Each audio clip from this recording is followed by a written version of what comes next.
Well, hey everybody, welcome back to the collection videos. If you're watching this, first of all, I don't know why you are. These are mainly meant for me to kind of catalog everything.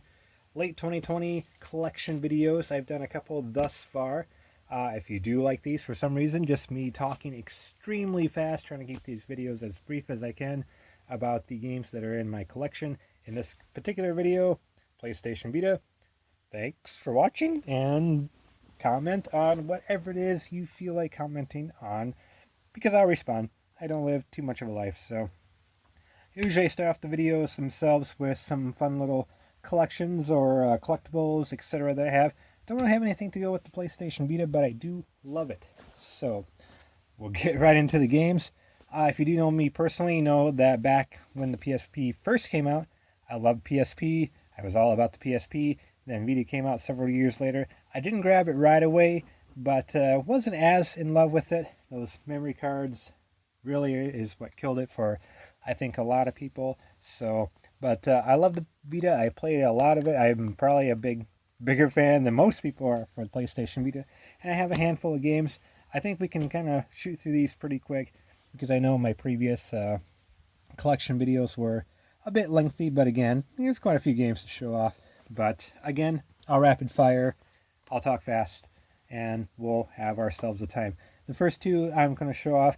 And by the way, these are in no particular order, not least favorite to favorite. They're not in alphabetical order, no order whatsoever, just how I grabbed them off the shelf.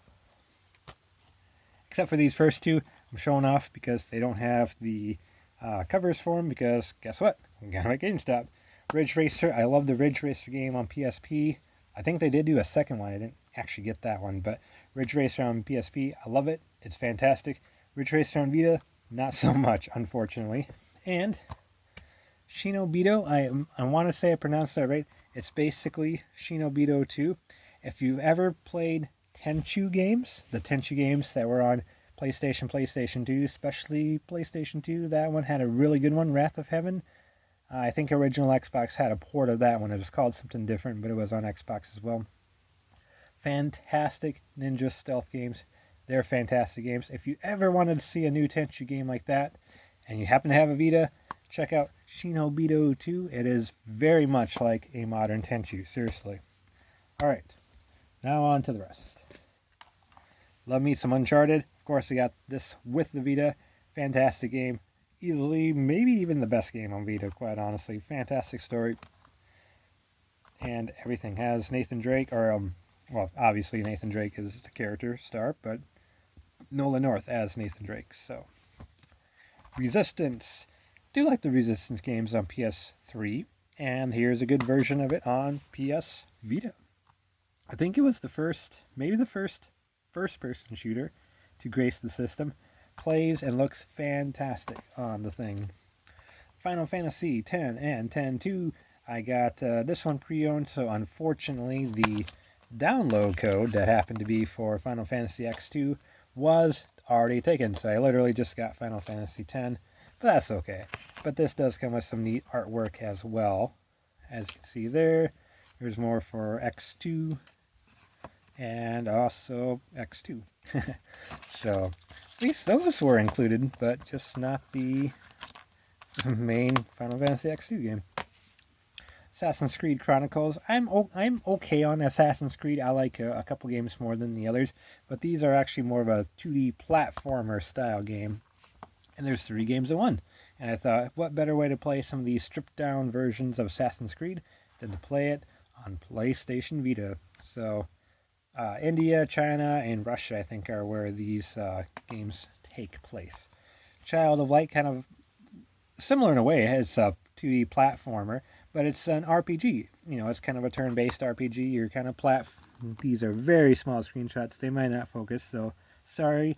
This channel's never known for quality videos in the first place. Just friendly reminder. But you can see they're a little bit of platforming, but when it comes time to battles, then it turns into more of a turn-based RPG. Fantastic looking game, fantastic soundtrack, seriously.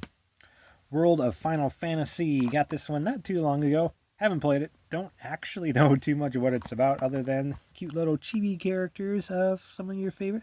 There's little Lightning, she's so cute. That one's obviously Cloud, You got some other Final Fantasy characters in there as well, and Cloud I meant to point there.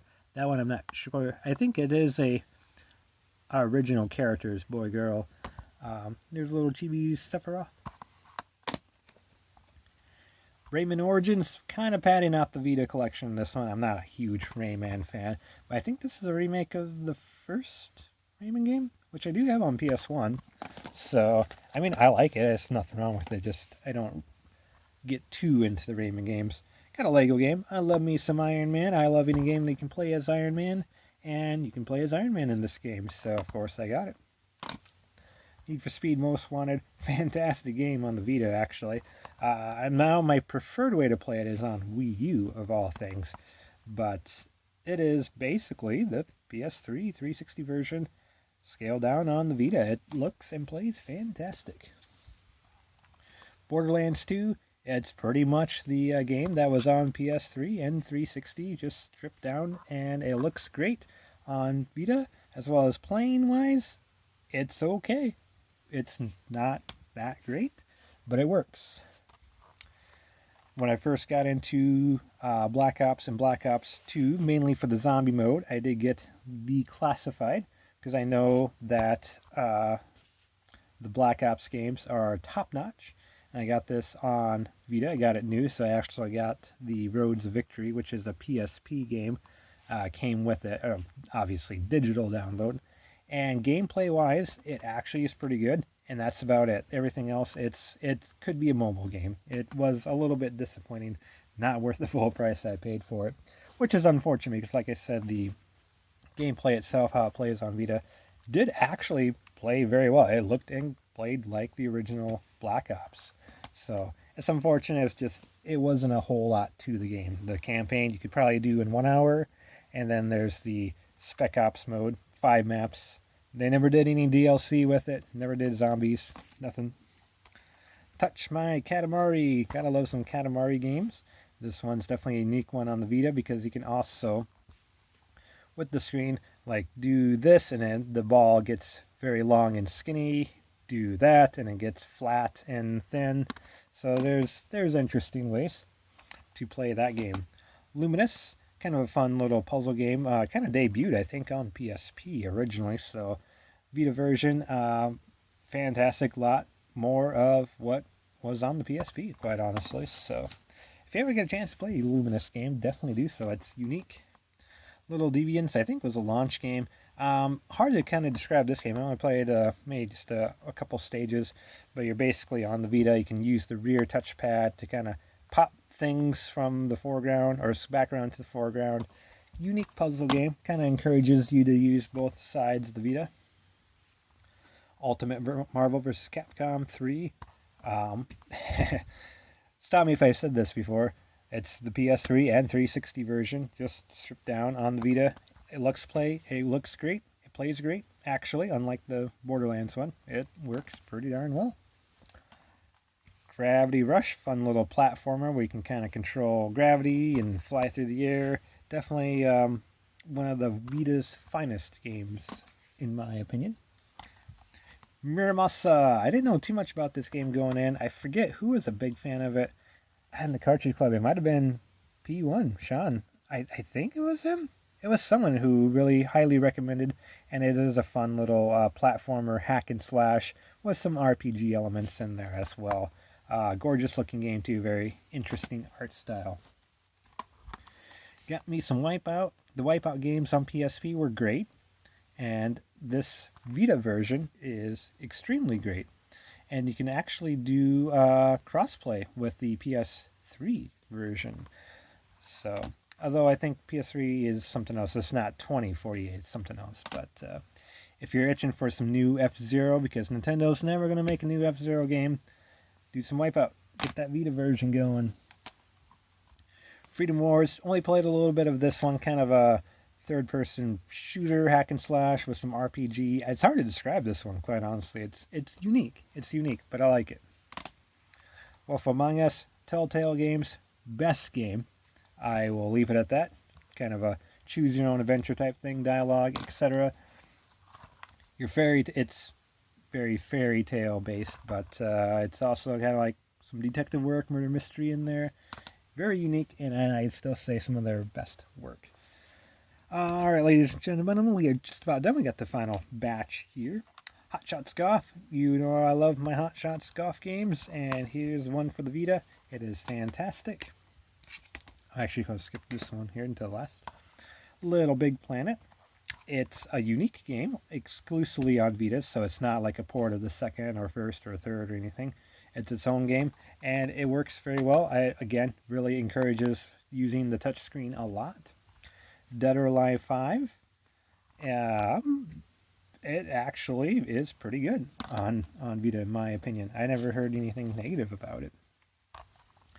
More Assassin's Creed. This was only on PlayStation Vita. In fact, it even has that right there for the longest time, but it also did get ported not all that far back on the modern systems. But I play as Evelyn du Grand Prix and sort of the New Orleans setting in the 1800s, I think. But you have a couple unique things about liberation.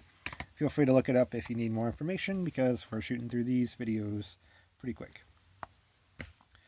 Basically, Sonic Kart. It's okay on Vita, actually. I do have these on Wii U, and maybe prefer it a little bit on console, but it works and runs very well on Vita, as does Mortal Kombat. Honestly, I think I prefer the DOA 5 and what was the other one I had? Marvel Ultimate Alliance, or Marvel versus Capcom 3. I think those games play and look a little bit better than the Mortal Kombat game does.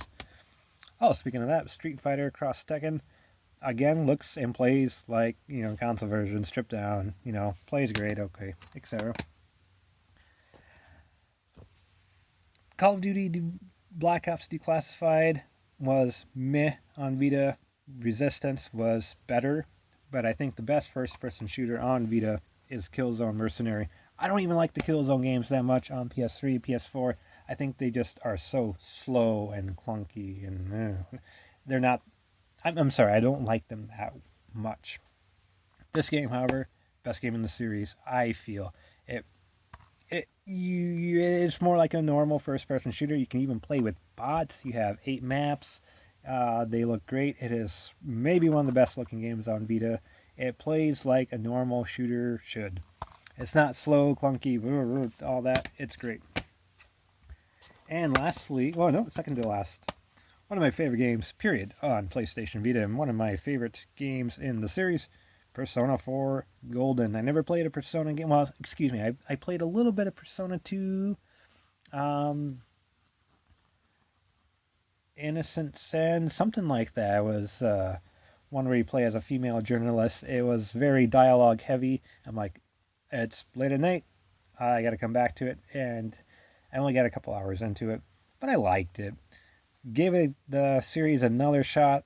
My goodness, it is fantastic. I love Persona 4, and because of this game, I went back and got Persona 3 for PS2. I got Persona 5 now. Thank you, Persona. Fantastic games. And this game will end with, you might have seen when I did some special editions. This is Axiom Verge, the Multiverse edition.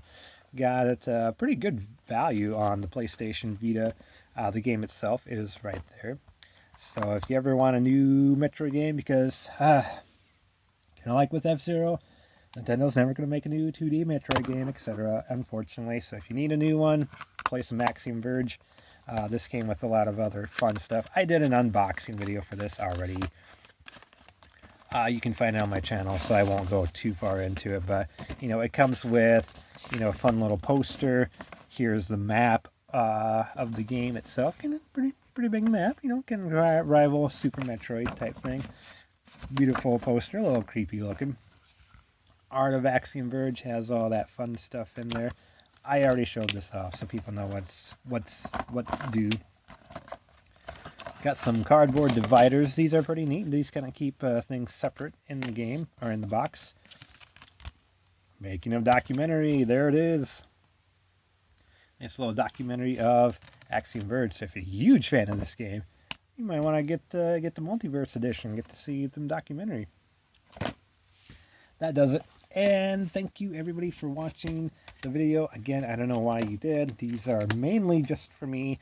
This is the Vita collection of one Mr. Kyle as of late 2020. Got some good Vita goodness. Nothing too wild, but I like what I have. And I love the Vita. So that'll do it. Thanks for watching, everybody. Comment if you like, subscribe, thumbs up, whatever works or not. That works too. And we'll see you in the next video.